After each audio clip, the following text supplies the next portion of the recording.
Come see this thing, 1551. Nice palindromic number there. Griffin, Gores, Falsehoods, Pardoning, Autopen, Aestheticism. This is a series where I summarize rantatonne posts made up of at least 3 things I've read, seen, or heard. First question, how is this gem of a man 93? And that gem of a man is one G. Edward Griffin, who is the author of The Creature from Jekyll Island, about how the Federal Reserve central banking system in the United States of America came to be. He's just this 93-year-old man just full of exuberance and energy, and he joined Tom Woods to talk about several things, and some things really spoke out to me. Like, for him, he said there was a time in his life he realized that for analyzing society, sociopolitics, other kind of things, group dynamics and things like that, the way people interact, it's not about political parties, it's not about races, it's not about so much of like cultural background. It comes down to collectivism versus individualism, and that's something that speaks to me, and it's something I've been using a lot just to kind of navigate the world and understand things going on. And when it comes to the case for liberty, when it comes to politics in that sense with the state, a collectivist will want state power, want some sort of institution, some sort of organism, some sort of thing that can have their group control other people who don't want to give them the things that they want. And they also have the tendency to generalize people into these groups. Oh, you're just a part of this identity group, you're a part of that one, so you guys need this, you guys need that. Whereas an individualist will be confident in themselves and other individuals and recognize that and not want a state that controls them and subjugates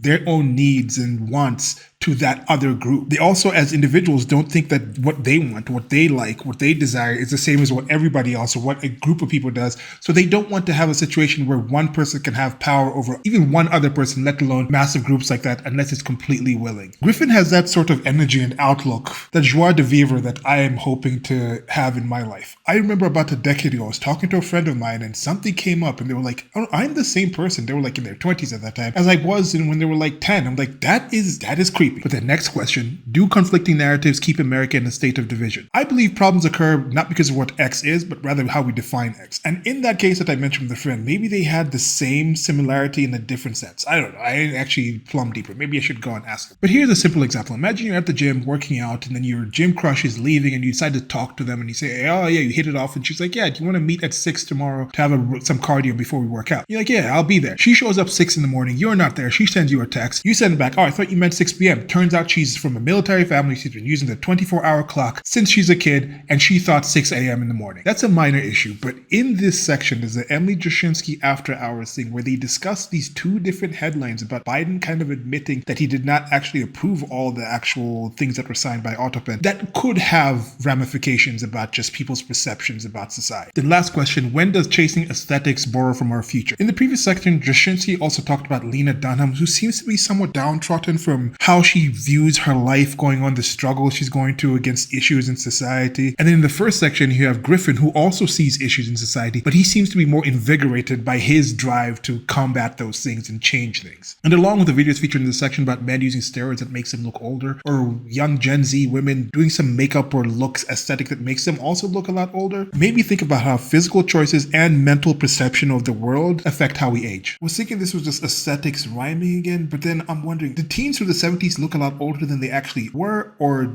was I just younger when I first saw them?